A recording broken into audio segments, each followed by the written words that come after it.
The question that broke me. Have you ever caught yourself staring at the ceiling at 2 a.m., wondering how you ended up living a life that looks fine from the outside but feels strangely empty on the inside? That was me 3 weeks ago in the United States, lying next to the person I married, listening to the quiet hum of the house, and realizing that the loudest thing in the room was a question I could no longer ignore. Who am I when I stop comparing myself to his world? That single question didn't arrive gently. It hit like a glass dropped on a kitchen floor. Sharp, sudden, impossible to unhear.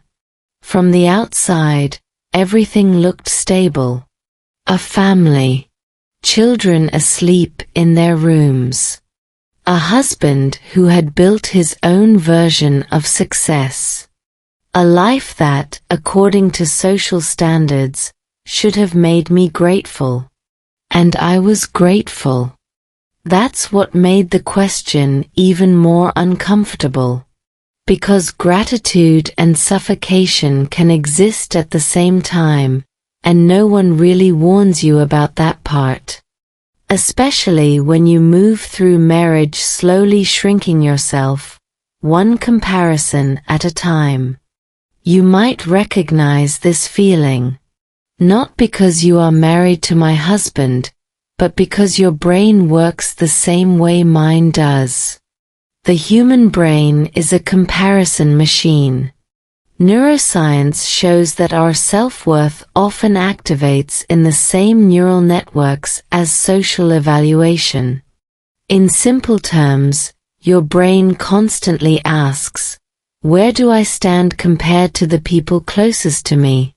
When that person is your partner, the comparison becomes intimate, daily, and quietly destructive. You don't announce it. You don't fight about it. You just slowly adjust yourself downward. In my case, his world was louder, faster, more confident. His English sounded natural, sharp, effortless.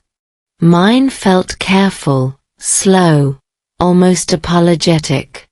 At first, I told myself I was just being practical. He's better at this, I'd think. Let him lead. But psychology has a funny way of exposing lies we tell ourselves for comfort. What starts as cooperation can quietly turn into erasure. And one night, after another small disagreement that wasn't really about anything important, the question surfaced fully formed in my mind, clear and cruel. If I stop measuring myself against him, what's left of me? This is where many people lose motivation. Not just in marriage, but in learning, in language, in life. When you believe your value exists only in comparison, effort feels pointless. Why practice English if someone next to you sounds better? Why speak if silence feels safer? Behavioral science calls this learned helplessness. When repeated comparisons teach your nervous system that trying won't change the outcome, your motivation shuts down to protect you. Your body isn't lazy. It's tired of losing imaginary competitions you never agreed to enter. And here's the uncomfortable part. No one caused this moment except me. Not my husband. Not my children. Not even the country I'm living in. The question broke me because it removed my favorite excuse. It forced me to confront the fact that I had been outsourcing my identity for years. Letting someone else's confidence define my absence. Letting someone else's fluency make my voice feel optional. That night, I didn't suddenly become brave. I didn't give a speech or make a dramatic decision. I did something much smaller and much more honest.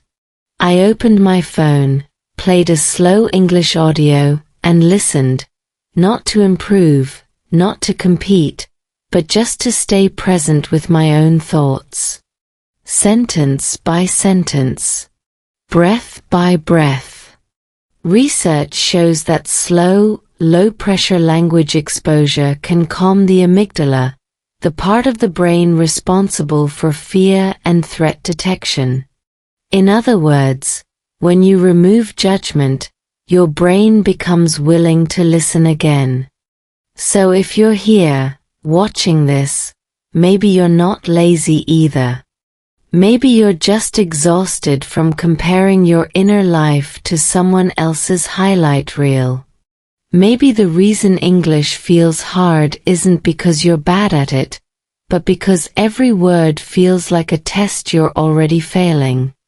And maybe the real work doesn't start with vocabulary or grammar, but with a quieter, braver question.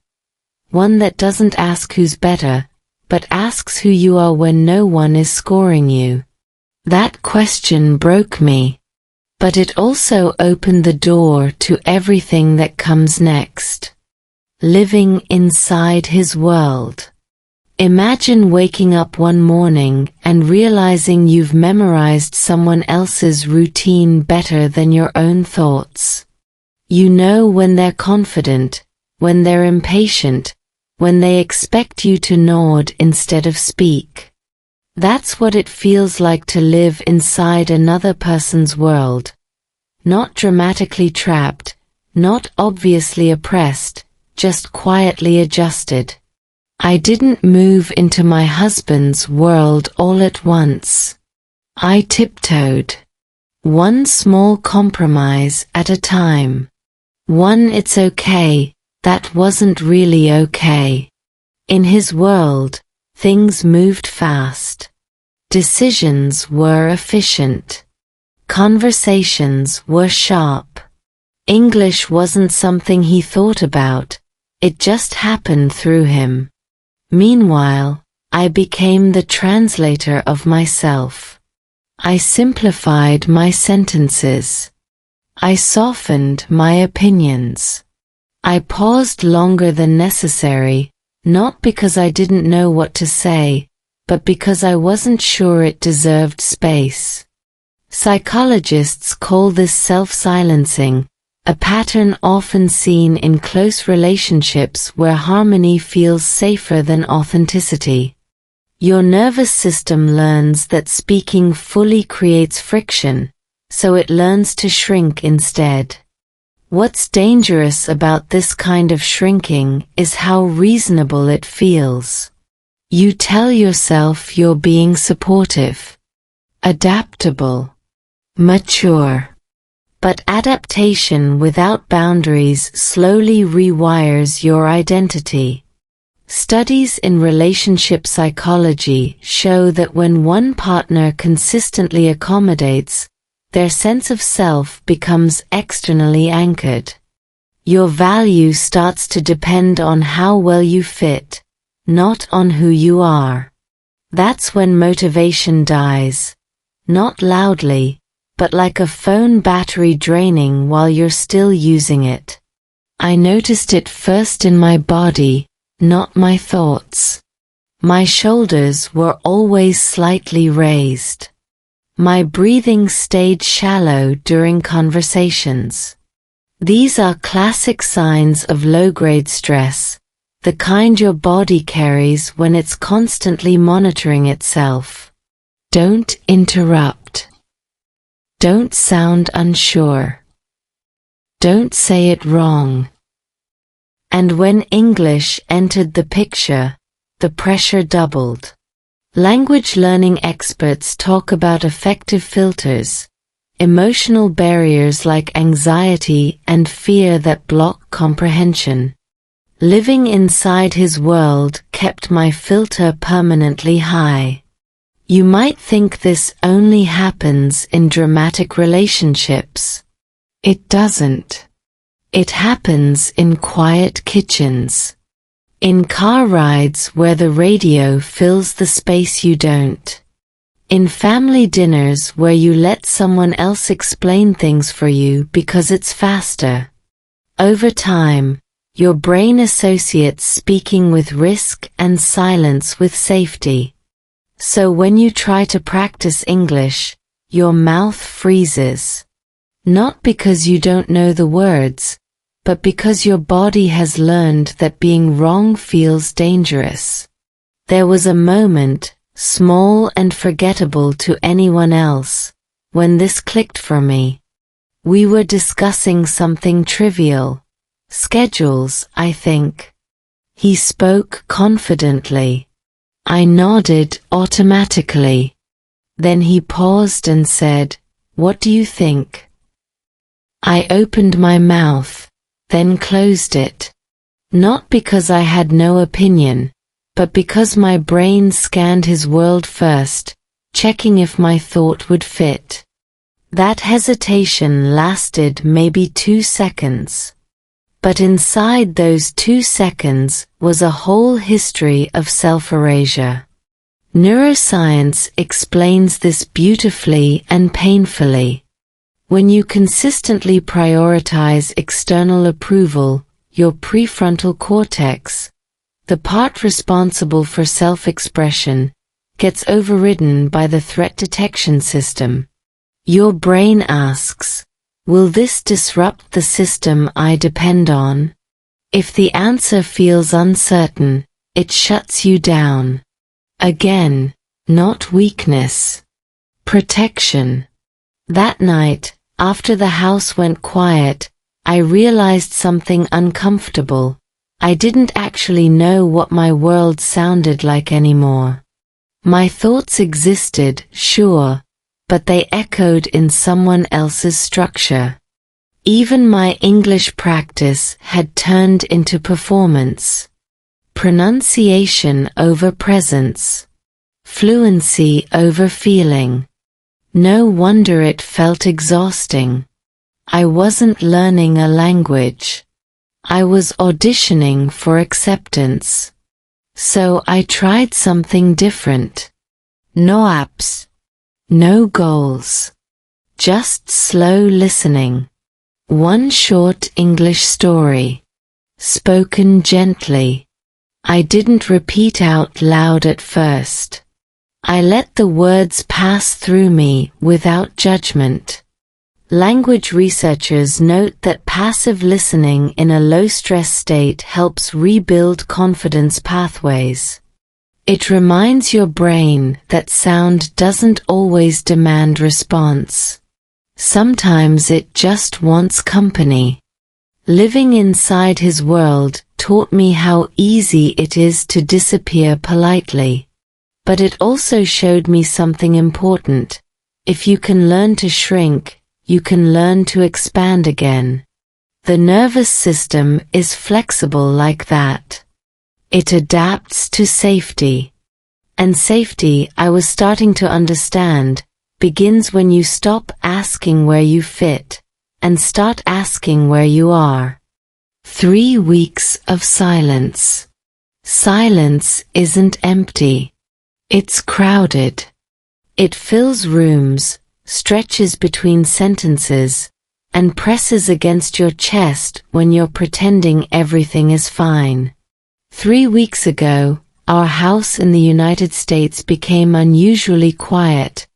Not in a peaceful movie scene way, but in the way where no one is brave enough to start the wrong conversation. We still talked, of course. Logistics. Children. Groceries. But the real words stayed hidden, like they were waiting for permission that never came. What surprised me was how quickly my body adapted to that silence. At first, it felt tense. Then it felt normal. Neuroscience calls this habituation. When your nervous system is exposed to the same emotional environment repeatedly, it stops reacting. Not because things are okay, but because constant alert is exhausting.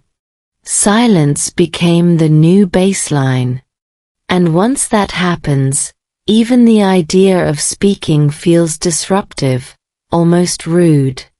During those 3 weeks, I noticed my English practice change in a strange way. I stopped speaking it out loud. I only listened.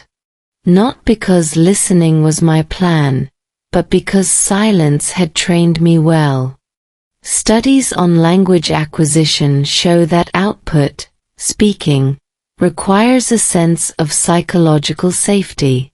Without it, learners retreat into comprehension-only mode. You're still learning technically, but you're not integrating. You're hovering at the edge. You might know this pattern. You understand English when others speak.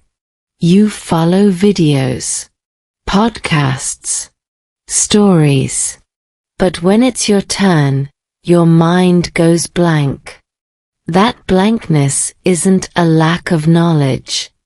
It's your nervous system choosing freeze over risk. Silence teaches your brain that invisibility equals survival. At home, the silence showed up in small moments. My husband would scroll on his phone. I would fold laundry longer than necessary. The kids sensed it immediately. Children are emotional radar systems. Research in developmental psychology shows they detect emotional incongruence far earlier than adults admit. They don't need explanations. They feel the gap. One night, my child asked a simple question, "Why are you so quiet lately?" It wasn't an accusation. It was curiosity. And somehow, that made it harder. That question followed me later when I tried to practice speaking English alone. I pressed play on a slow audio and paused after each sentence, intending to repeat. But my voice felt heavy. Not tired, muted. Silence had seeped into my throat. This is something trauma researchers talk about often. Emotional suppression doesn't stay emotional. It becomes physical. Your vocal cords tighten. Your breath shortens. Speaking feels like effort instead of expression. So I changed the rules. I stopped trying to speak well. I whispered. Literally. There's evidence that whispering reduces performance pressure because it signals to the brain that the stakes are low. I repeated sentences quietly, imperfectly, without correcting myself. Grammar mistakes passed by unchallenged. Pronunciation stayed soft. For the first time in weeks, my body didn't flinch at my own voice. Those 3 weeks of silence taught me something important. Motivation doesn't disappear all at once. It goes quiet. It waits. And if you don't listen carefully, you mistake that quiet for failure. But silence can be a signal, not an ending. It can mean your system needs gentleness before it can handle growth again. In relationships, silence often hides comparison. You stop speaking because you've already decided your words won't matter. In language learning, it's the same. You stop speaking because you believe the listener is already ahead of you. But here's the truth most people never hear. Fluency grows faster in environments where no one is watching, including yourself. By the end of the 3rd week, I wasn't suddenly expressive. I wasn't healed. But I noticed something shift. Silence stopped feeling like a wall and started feeling like a pause. A comma, not a period. And in that pause, I realized I wasn't broken. I was just quiet long enough to hear what I actually needed next. Marriage without a voice. Marriage doesn't lose your voice all at once. It teaches you to misplace it. You set it down somewhere between compromise and patience, telling yourself you'll pick it up later when things feel safer. The problem is, later keeps moving. 3 weeks into that quiet stretch, I realized I wasn't just silent at home. I was silent inside myself. My thoughts still existed, but they had no urgency. No volume. Like background music you stop noticing after a while. In our marriage, nothing dramatic was happening. No shouting. No slam doors. That's what made it harder to name. Psychologists call this emotional neglect, not as an accusation, but as a pattern. It happens when needs go unspoken long enough that everyone forgets they exist.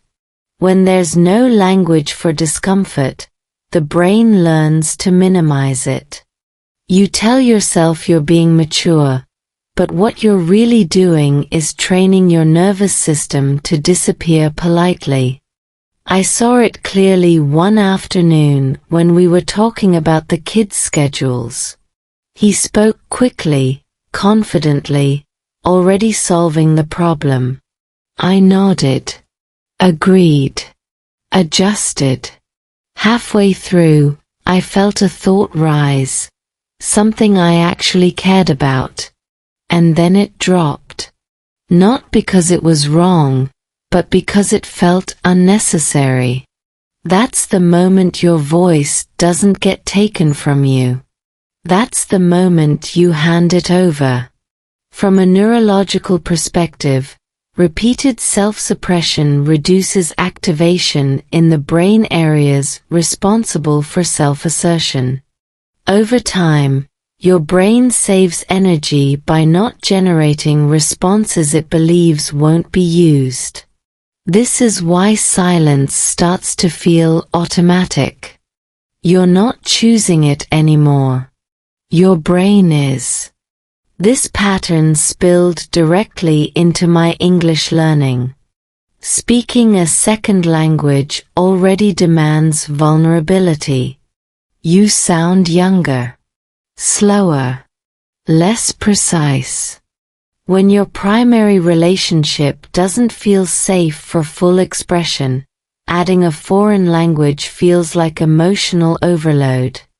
Language researchers talk about identity threat, when using another language makes you feel less like yourself. In my case, English didn't just feel hard. It felt exposing. So I stopped practicing the way I used to. No more repeating sentences loudly. No more correcting every mistake. Instead, I treated English like a private journal. I spoke to no one. Just to the air. Short phrases. Honest ones. I feel tired. I feel invisible. Simple sentences, grammatically imperfect, emotionally accurate. Research shows that emotional relevance improves memory retention. When language carries personal meaning, your brain holds onto it longer. The strange thing was how my body responded. My shoulders dropped. My breath deepened. Speaking slowly, quietly, without an audience felt safer than silence. It wasn't about improving English. It was about reclaiming the right to exist audibly. And once that door opened, I noticed how much I'd been holding back everywhere else. Marriage without a voice doesn't look like conflict. It looks like efficiency. Things get done. Life runs smoothly. But smoothness can hide erosion. You don't argue because you don't feel entitled to your own friction. Over time, love becomes functional instead of alive. And the cost isn't immediate pain, it's gradual numbness. That week, I realized something uncomfortable but freeing. My voice didn't need permission to return. It didn't need my husband to change first. It needed me to stop treating silence as kindness and start treating expression as honesty. Even if that expression was slow. Even if it was broken. Even if it came out in a second language. If you're struggling to speak, at home or in English, ask yourself a gentler question. Not what's wrong with me, but where did I learn that my voice was optional? Because once you find that answer, speaking stops being a performance and starts becoming a return. Children see everything. Children don't need explanations.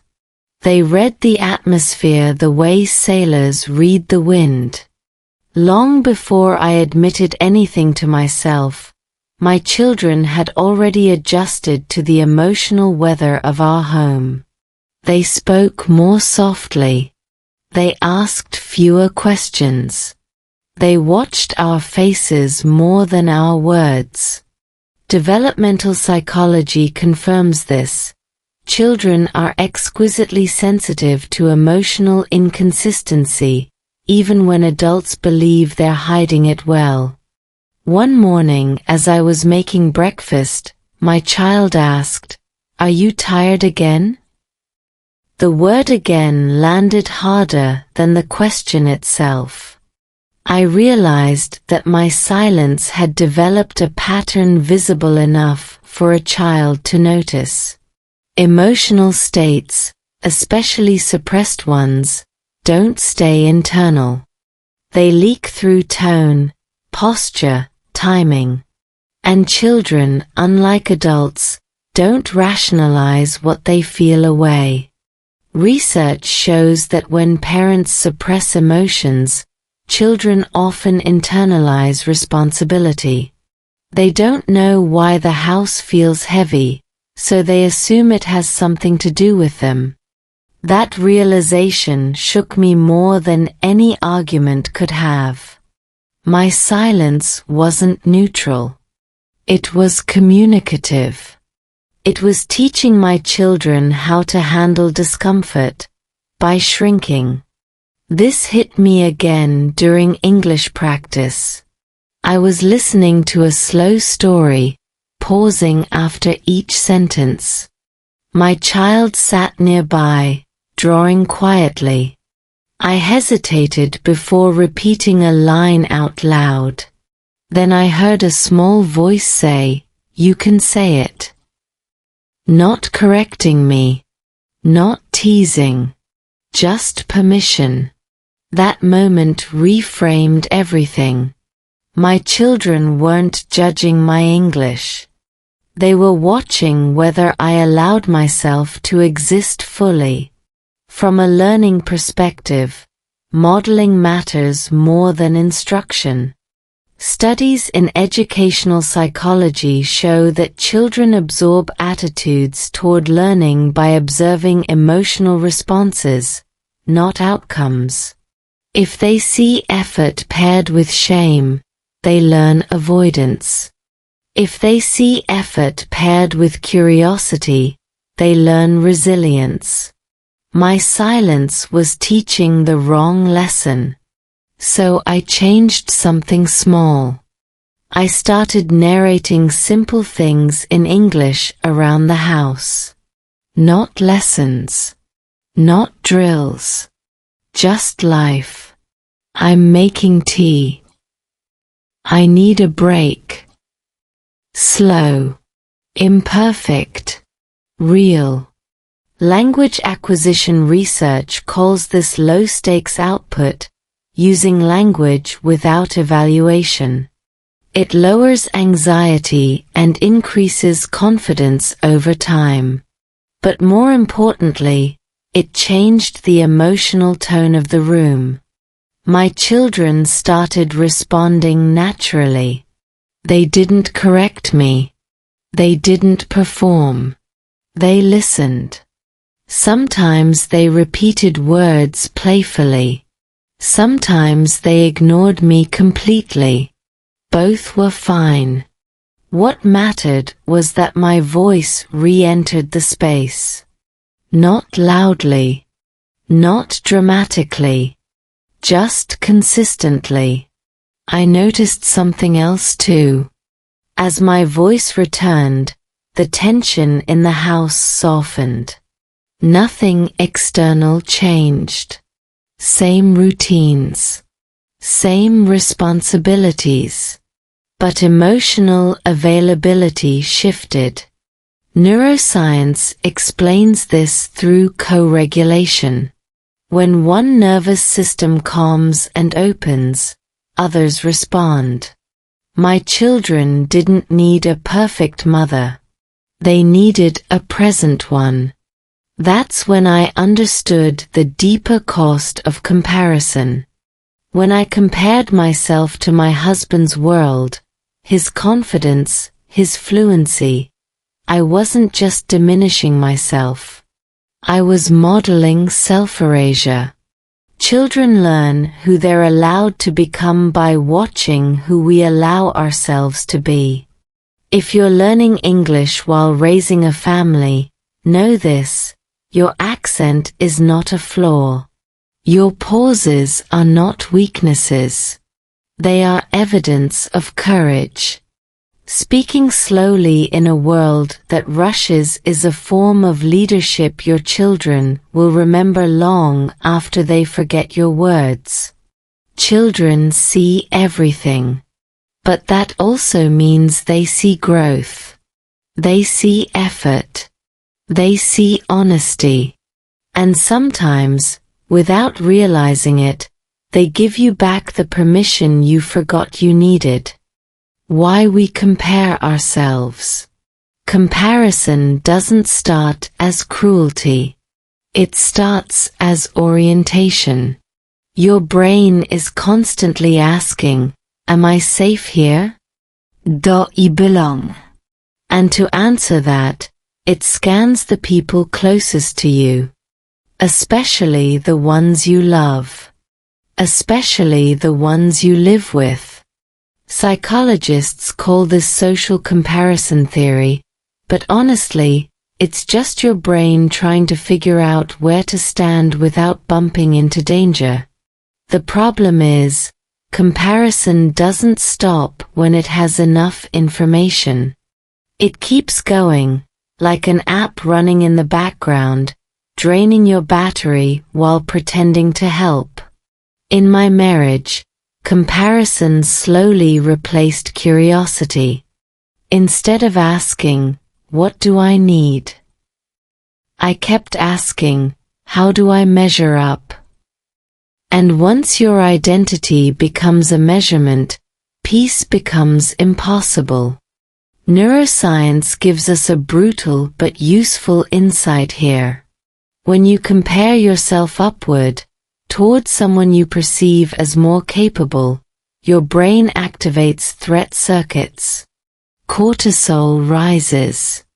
Confidence drops. Learning slows. This is especially damaging for language learning. Studies show that anxiety directly interferes with the brain's ability to retrieve vocabulary. That's why words vanish the moment you feel judged. Your brain isn't stupid.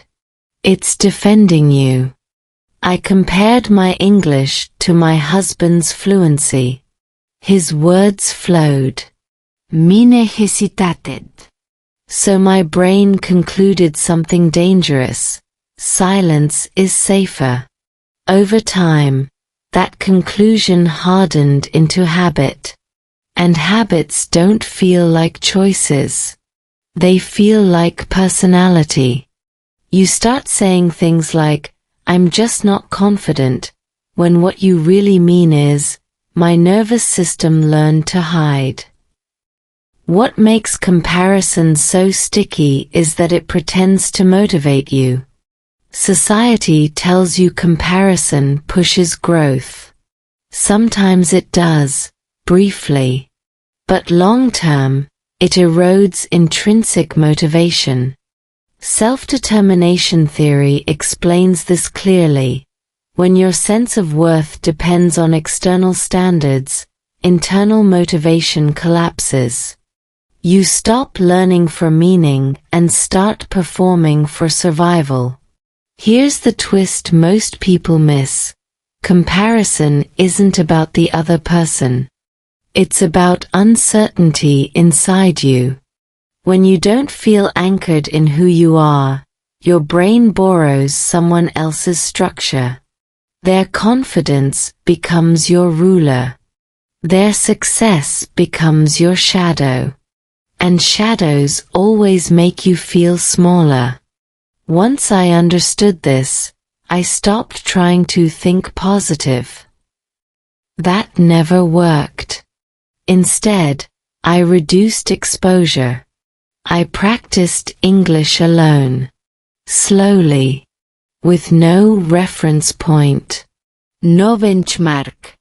Just sound and breath. Research in cognitive psychology shows that removing comparison cues improves performance and retention. Your brain relaxes when it's not being ranked. I also did something oddly effective. I named the comparison out loud. I'm comparing myself again. Naming activates the prefrontal cortex, which helps regulate emotional reactions. It creates distance. Suddenly, the comparison wasn't truth. It was a habit I could observe.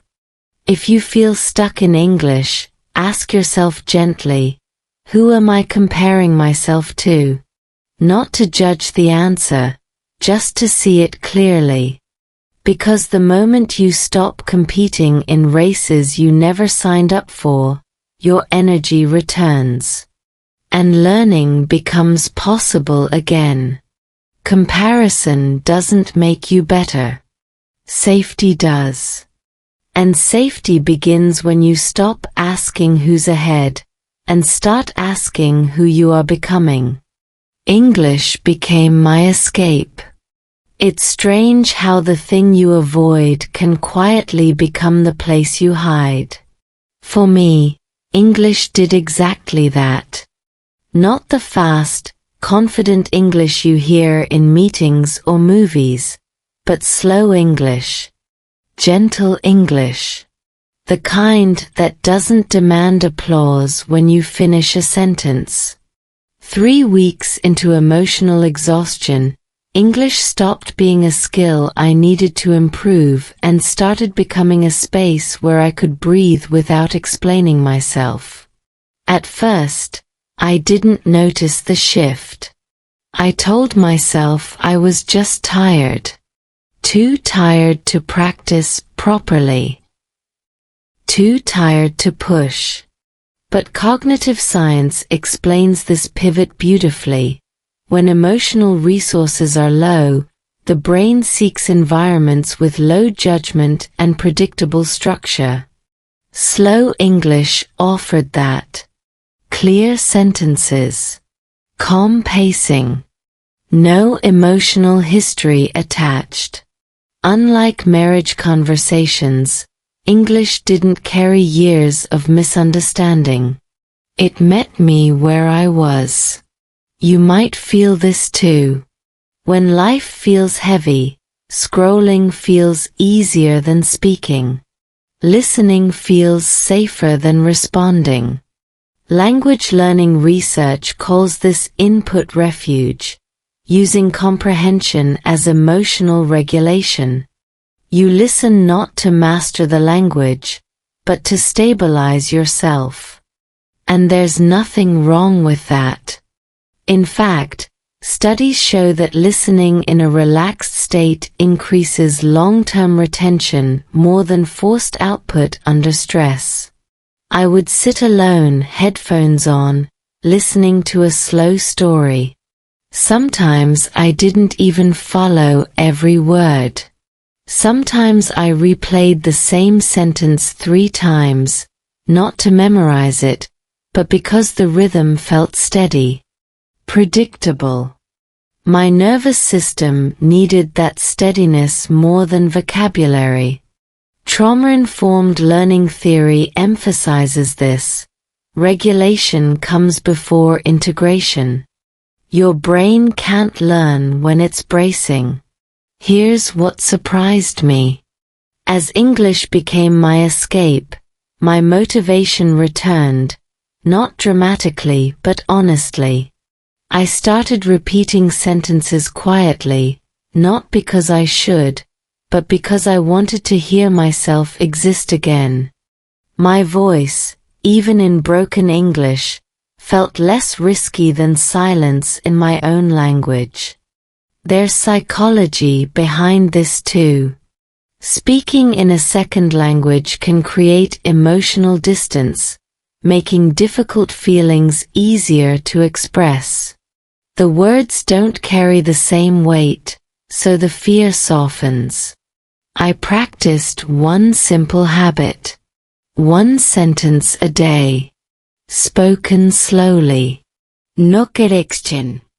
Today feels heavy. I'm learning to stay. These weren't textbook phrases, but they were mine. Research on embodied cognition shows that speaking aligns thought and body. When you voice something, even imperfectly, your brain updates its internal map. You go from observer to participant. Over time, English stopped being an escape and became a bridge. A bridge back to myself. I wasn't running away from my life, I was resting from it. And rest, it turns out, is not the enemy of progress. It's the condition for it. If English feels easier when you're alone, that doesn't mean you're weak. It means you're rebuilding safety. Let the language be quiet with you. Let it sit beside you instead of testing you. Because sometimes, the most powerful learning happens when you stop trying to prove anything at all. Small words, big healing. Healing rarely announces itself. It sneaks in through ordinary moments, disguised as something too small to matter. For me, it arrived through short English sentences, plain, almost boring, the kind no one brags about learning. But those small words did something therapy books couldn't do at that moment. They gave shape to feelings I had been carrying silently for years. I started with sentences that felt emotionally neutral.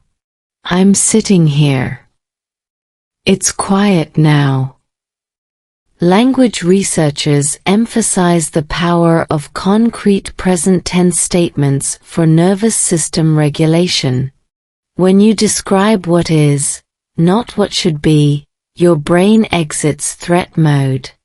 You're no longer evaluating yourself. You're orienting. That shift alone can lower stress hormones significantly. Then, slowly, the sentences changed. I feel tired. I feel unsure. Still simple. Still slow. But emotionally honest. What surprised me was how my body reacted. My chest loosened. My breath deepened. Emotional labeling, naming feelings with words, has been shown in neuroscience studies to reduce amygdala activation. In everyday language, when you name the feeling, it stops screaming.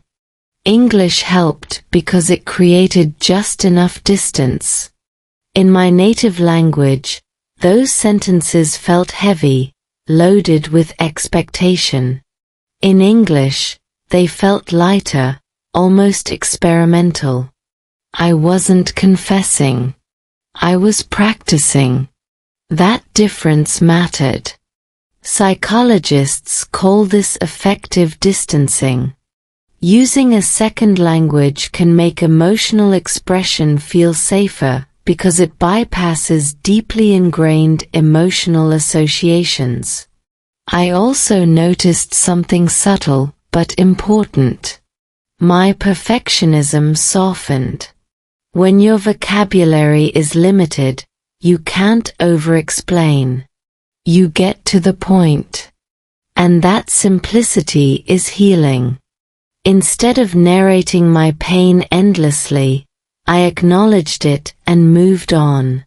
Today is hard. Period. No justification required. This changed how I approached listening too. I stopped chasing meaning aggressively. I let stories wash over me.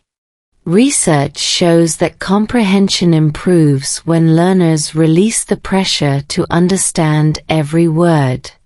The brain fills gaps naturally when it feels safe. It's the same way children learn language, through exposure, not interrogation. The impact reached beyond English. Those small sentences followed me into my daily life. I spoke more slowly. I paused without apologizing. I answered questions with honesty instead of efficiency. My children noticed. My body noticed. Even my thoughts became less crowded. Healing doesn't come from dramatic breakthroughs. It comes from repeated permission. Permission to be slow. Permission to be imperfect. Permission to speak without winning. Those small English sentences weren't about fluency. They were about reclaiming space. If you're stuck, overwhelmed, or quietly hurting, try this tonight. One sentence. Spoken softly. No correction. Let it be clumsy. Let it be true. Big healing doesn't need big words. Sometimes, it just needs you to speak at all. Stopping the comparison habit. Comparison doesn't knock on the door. It slips in while you're busy surviving. It shows up disguised as motivation, whispering things like, "Look how far they've come," or "You should be better by now." And before you realize what's happening, your chest tightens, your breath shortens, and learning suddenly feels like standing under a spotlight you never asked for. That was my daily reality until I understood something crucial. Comparison is not a thought problem. It's a nervous system habit. Most people try to stop comparison by arguing with it. They tell themselves to think positively, to be grateful, to stop being insecure. That never worked for me. Because comparison doesn't live in logic. It lives in the body. Neuroscience shows that the brain's threat system reacts to social ranking in milliseconds, much faster than conscious reasoning. By the time you say, "I shouldn't compare," your body has already decided it's unsafe to try. So I stopped fighting the thought and started changing the conditions that allowed it to survive. I noticed that comparison spiked when three things were present: speed, audience, and evaluation. Fast conversations. Someone listening. A sense that I was being measured. Remove even one of those, and the habit weakened. Remove all three, and it collapsed. That's when I changed how I practiced English. I slowed everything down. Painfully slow. I practiced alone, often late at night, when the house was quiet and no one needed anything from me. No recording my voice. No replaying to judge myself. No progress tracking. That part scared me at first. We're taught that improvement requires measurement.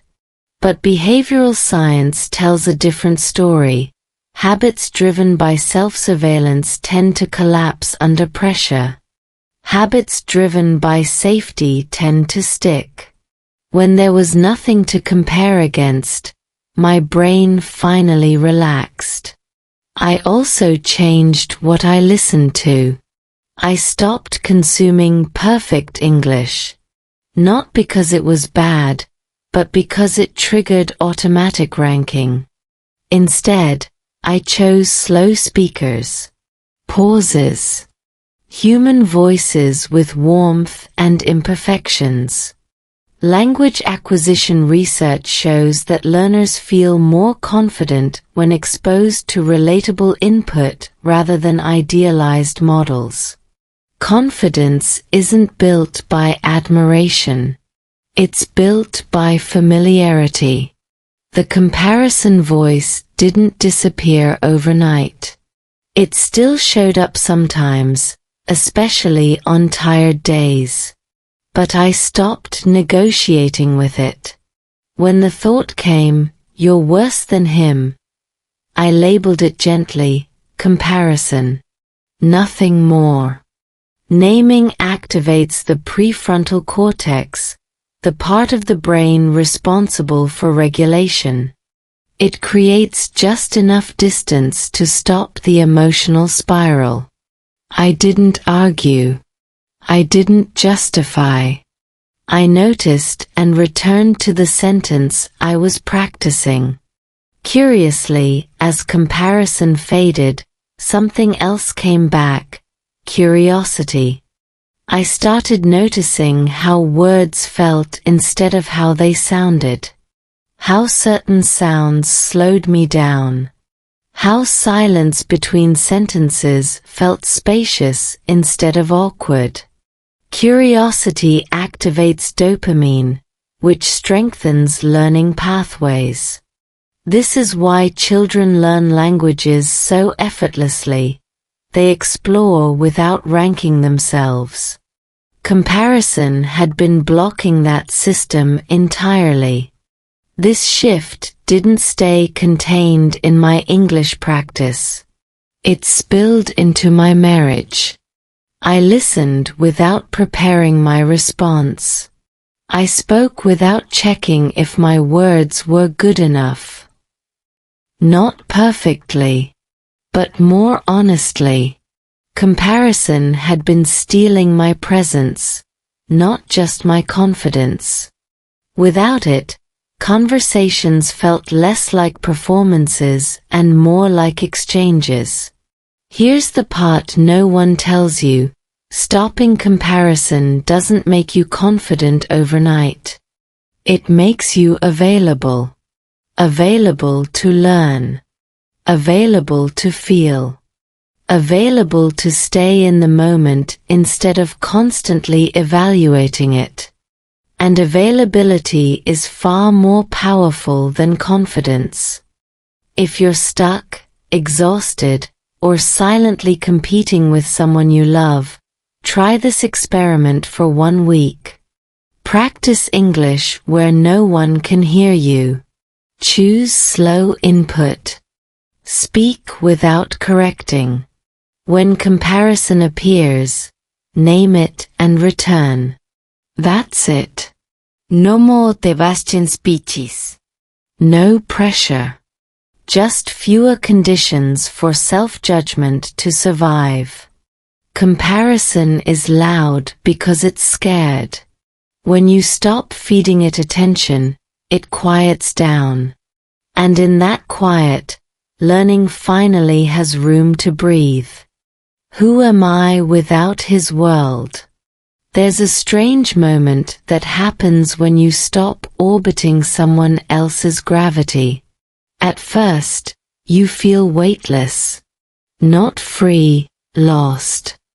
Like stepping off a moving walkway and realizing you don't know how fast you actually walk. When I stopped comparing myself to my husband's world, that's what scared me most. Not failure.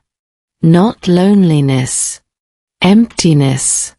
The uncomfortable question beneath all the others finally surfaced. If I'm not adjusting to him, who am I adjusting to?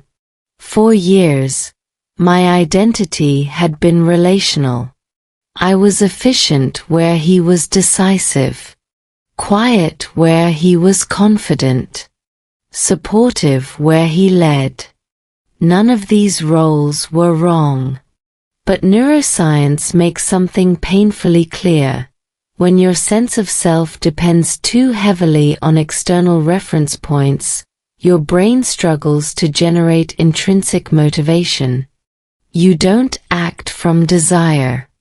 You react from alignment. And when alignment disappears, so does direction. I felt that loss of direction immediately.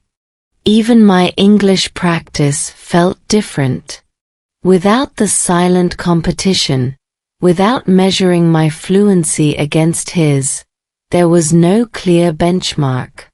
My brain panicked. How will I know if I'm doing this right? That discomfort is what psychologists call identity diffusion. When old roles dissolve, the nervous system temporarily experiences uncertainty as threat. This is why people often rush back into familiar patterns. Even painful ones feel safer than the unknown. Instead of rushing, I stayed there. In the awkwardness. In the slowness. I listened to English without trying to sound like anyone. I spoke sentences that didn't impress me. I like quiet mornings. I need time. Simple preferences. Naming preferences is more powerful than it sounds. Research in self-concept development shows that articulating likes and needs strengthens identity coherence. You stop being a function and start being a person. Something subtle began to happen. My voice changed, not in accent, but in intention. I wasn't speaking to be correct. I was speaking to be accurate. That distinction matters. Accuracy connects language to lived experience. And when language reflects experience, it sticks. That's why textbook sentences fade, but personal sentences stay. Outside of practice, this shift echoed through my daily life. I paused before agreeing. I asked myself questions I'd avoided for years. Do I actually want this? Does this feel true? These micropauses rewired my behavior. Cognitive behavioral research shows that interrupting automatic responses, even briefly, creates space for choice. And choice is where identity lives. There were moments of guilt. Let's be honest about that. When you stop centering someone else's world, it can feel like betrayal. Especially in marriage. But differentiation is not rejection. Family systems theory explains this clearly.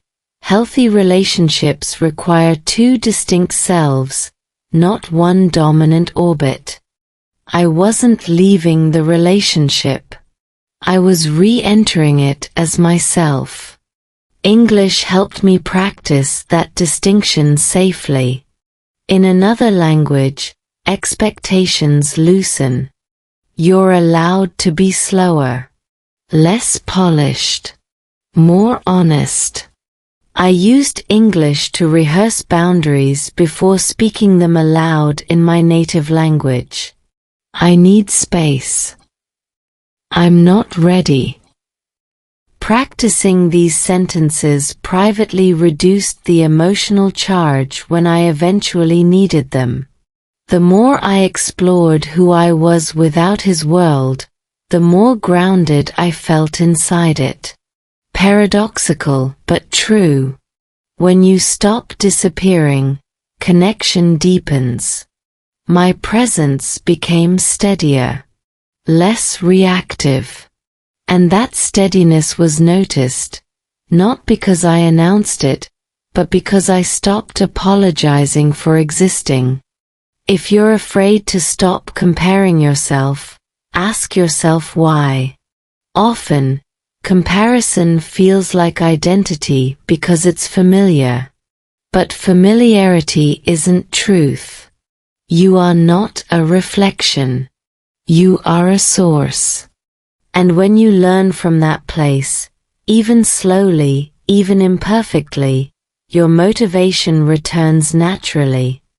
So here's the quiet realization that changed everything for me.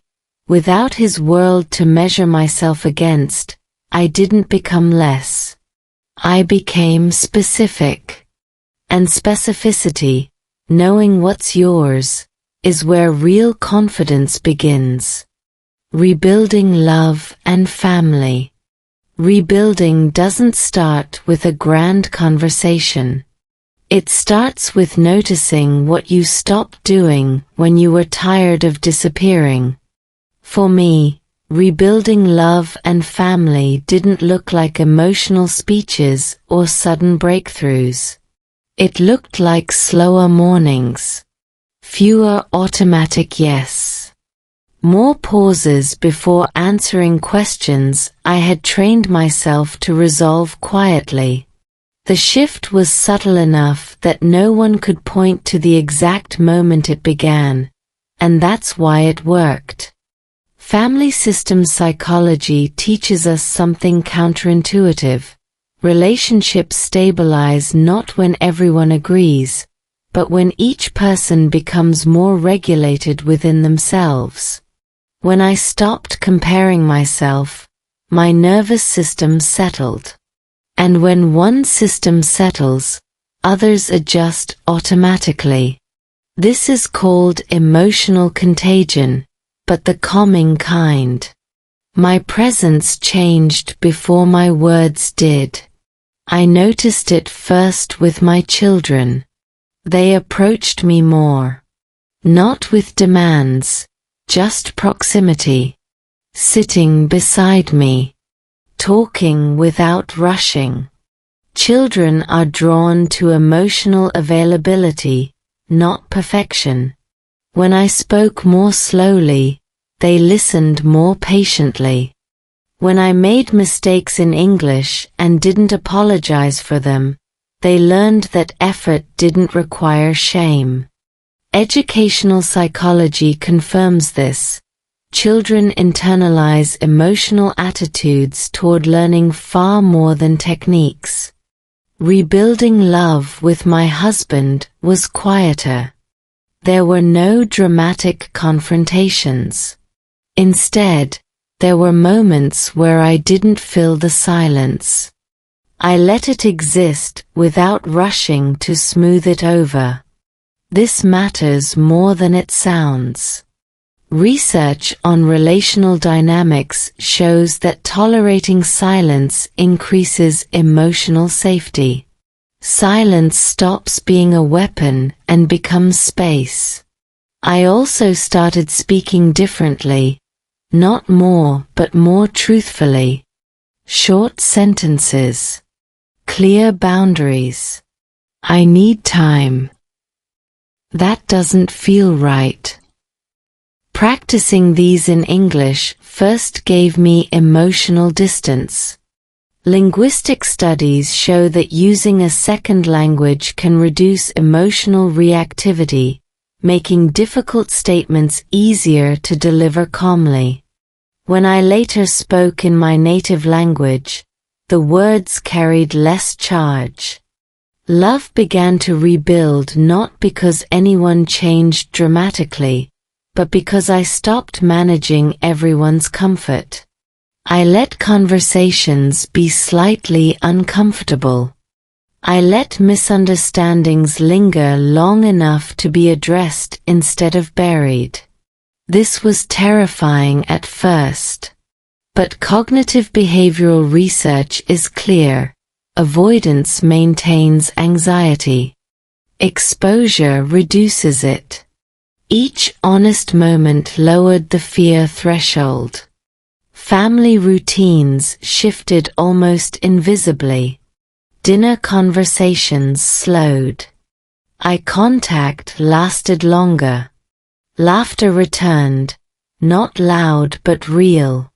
When tension arose, it didn't escalate the way it used to. That's what regulation looks like. Not the absence of conflict, but the ability to stay present during it. English remained part of this rebuilding, not as a goal, but as practice. Practice in patience. Practice in clarity. Practice in allowing imperfection without retreat. I spoke English around the house without translating myself emotionally. My family didn't need polished sentences. They needed presence. If you're trying to rebuild something, love, trust, motivation, don't start by fixing the relationship. Start by stabilizing yourself. Your nervous system is the foundation of every interaction you have. When it feels safe, others feel it too. Rebuilding doesn't announce itself. It accumulates. Moment by moment. Choice by choice. And one day, you look around and realize the house feels warmer. Not because it changed, but because you stopped shrinking inside it. A quiet promise to myself. Promises don't always sound like vows. Sometimes they sound like whispers you repeat when no one is listening. By the end of those 3 weeks, I realized the biggest shift hadn't happened in my marriage, my family, or even my English. It happened in the way I spoke to myself. Softer. Slower. Without comparison sharpening every sentence. That's where the real ending of this story begins.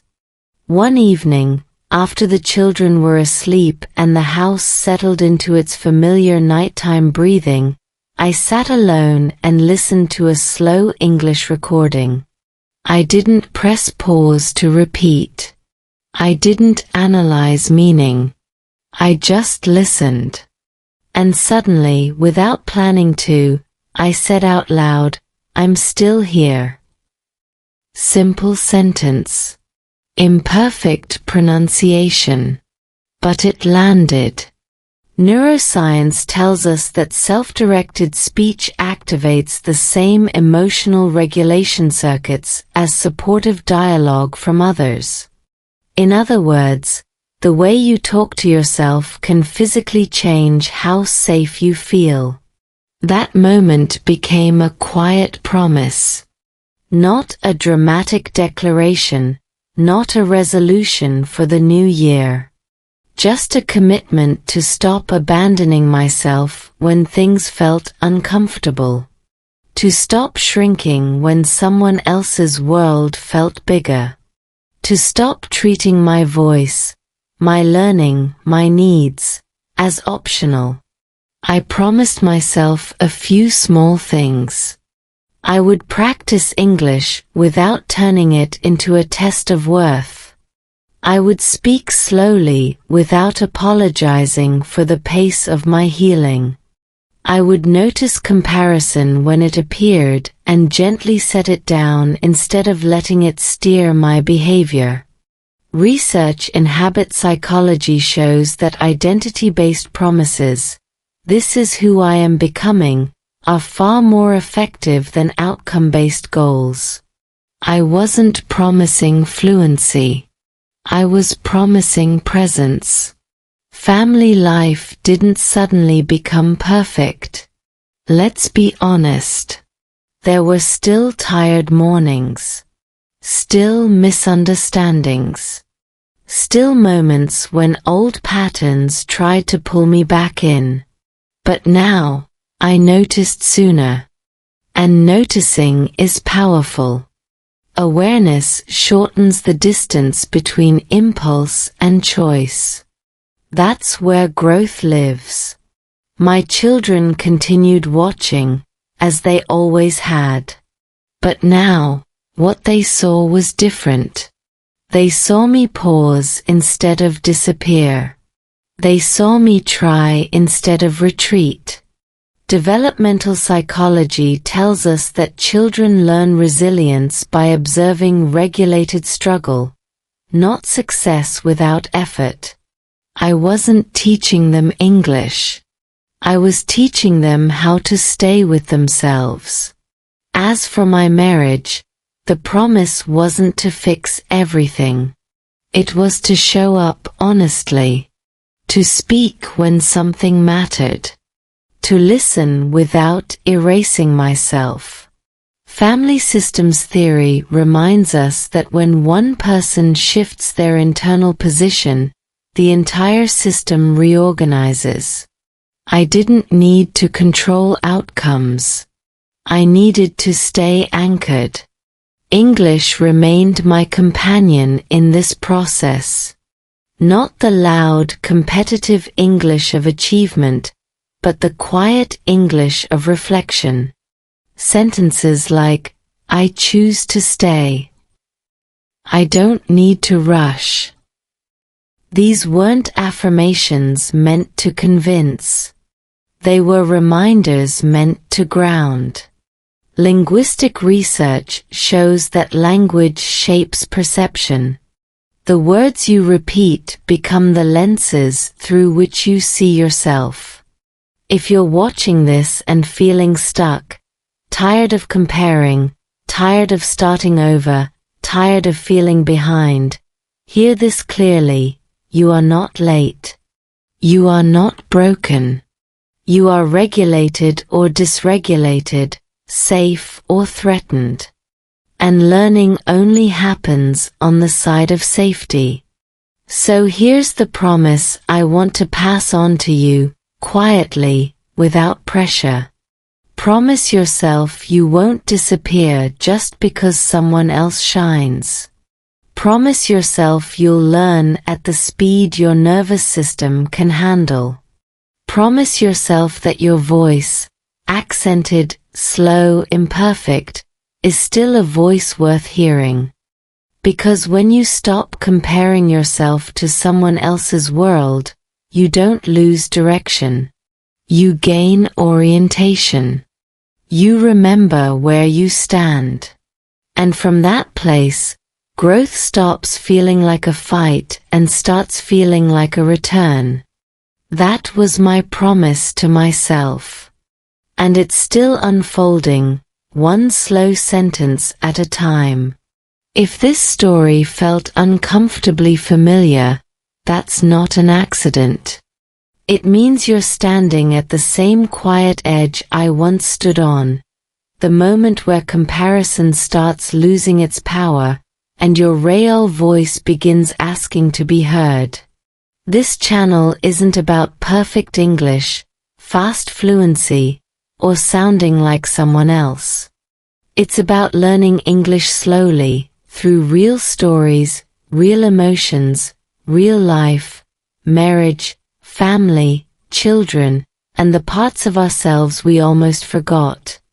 Every video here is designed to help you listen better, read deeper, and speak with more confidence, not by pushing harder, but by feeling safer. If you're tired of starting over, tired of comparing yourself to others, or tired of learning English without feeling progress, this space was made for you. Subscribe to the channel so you don't miss the next story. Like this video if it helped you feel understood. Comment below, what part of yourself are you ready to stop comparing? New videos every week with slow English listening practice, real-life emotional stories, and gentle motivation that actually lasts. Stay here.